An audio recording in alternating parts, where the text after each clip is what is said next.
안녕하십니까. 처음 인사드리겠습니다. 오늘 두 번째 청와대 팩트방앗간 팩방 진행을 맡게 된 청와대 국정홍보비서관실 최유미 행정관입니다. 오늘도 국민주권정부의 정책에 대해 국민 여러분께 보다 상세하고 또 알기 쉽게 전달해드리기 위해 노력하겠습니다. 그럼 두 번째 주제의 팩트를 전달하기 위해 오늘 방송미디어통신위원회 류신환 위원님 나오셨습니다. 위원님, 시청자 여러분께 인사 부탁드립니다. 네. 안녕하십니까. 방송미디어통신위원회 비상임위원 류신환입니다. 오늘 개정정보통신망법 설명드릴 기회를 주셔서 감사합니다. 네, 바쁘신 가운데 나와주셔서 감사합니다. 아닙니다. 불러주셔서 감사합니다. 네, 그러면 본격적으로 들어가서 어제 네. 시행이 됐죠. 네, 이 그렇습니다. 정보통신망법 개정안. 네. 이 개정안을 두고 일각에서 주로 걱정의 목소리가 좀 많은 네. 것 같습니다. 네. 먼저 이 개정안에 대해 개요를 간략히 설명을 부탁드립니다. 예. 이번 개정법은 가짜 뉴스로 인한 피해를 예방하고 건강한 공농장을 조성하기 위한 허위조작 정보 및 사이버레카 방지법이라고 할 수 있습니다. 그리고 억울한 피해자를 구제하기 위한 법입니다.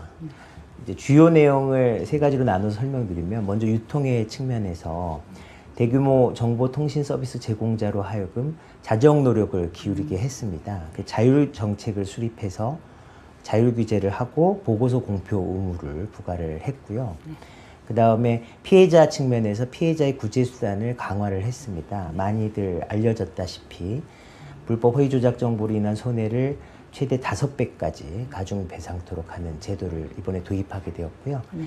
그 다음에 방미통위 입장에서는 그 과징금을 부여할 수 있는 제도를 도입을 했는데, 그 범위는 극히 굉장히 제한적이긴 합니다. 법원 판결로 이미 확정이 된 허위 조작 정보를 반복해서 게시하는 행위에 대해서 제한적으로 과징금을 부과할 수 있는 제도를 포함시켰습니다. 그게 주요 내용이라고 말씀드릴 수 있겠습니다. 네, 설명을 들어보니까 이게 허위 조작 정보로부터 국민을 보호하겠다, 이게 주요 골자인 개정안인 것 같은데요.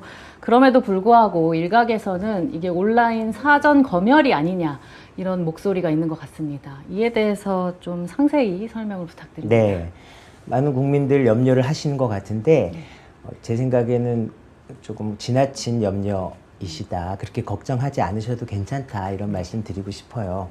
그거 왜 그러냐면은 이거는 허위 조작 정보의 폐해를 막는다라는 부분이 중점이고 거기서 출발한 거고요. 특히 허위 조작 정보를 유포해서 그 수익을 얻는 악의적인 수익형 게재자에 타겟팅이 되어 있는 법률안입니다. 그래서 허위 조작 정보 악의적 유포에 해당하지 않는다면 일반 국민 입장에서는 표현의 제한이나 위축 우려는 굉장히 낮다, 이렇게 보시면 될 듯합니다. 그리고 공익 목적 보도도 가중 손해배상 대상에서 제외가 되어 있기 때문에 그러한 점들도 안심하셔도 될 것 같습니다. 네, 그럼에도 불구하고 또 오해가 자꾸 생기는 게, 그렇습니다. 정부가 자꾸 어떤 판단을 한다, 이런 오해들을 많이 하시는 것 같아요. 이 부분도 명확히 설명을 해주셔야 될 것 같습니다. 예.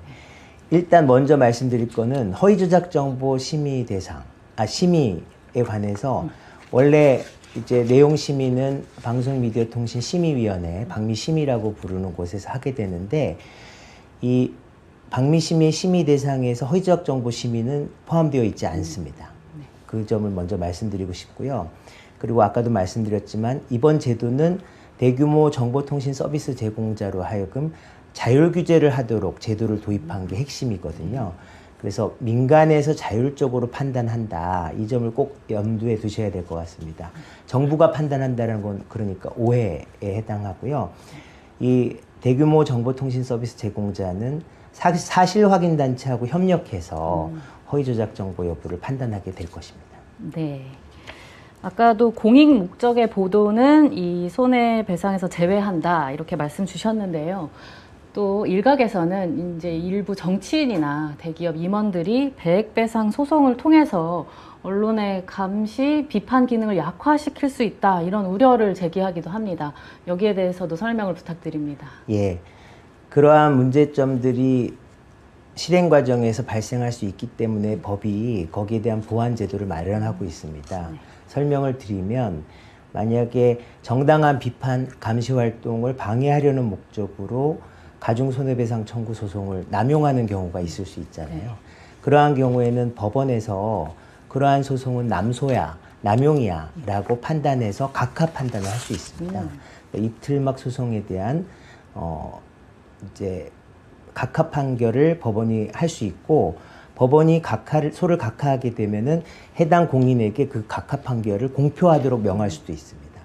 즉 자기가 입틀막을 위해서 이렇게 소송을 남용했어라는 게 세상에 알려지게 되는 결과가 되거든요. 그리고 그 소송을 당한 상대방, 처음에 그 비판 감시 의견을 냈던 사람에게는 손해배상을 하도록 손해배상도 명할 수 있도록 되어 있습니다. 이렇게 중첩적으로 보완 제도를 마련하고 있기 때문에 건전한 비판과 감시 기능은 보호가 가능할 것으로 판단하고 있습니다. 네, 소송 남용을 막기 위한 그런 조치가 되어 있군요. 네.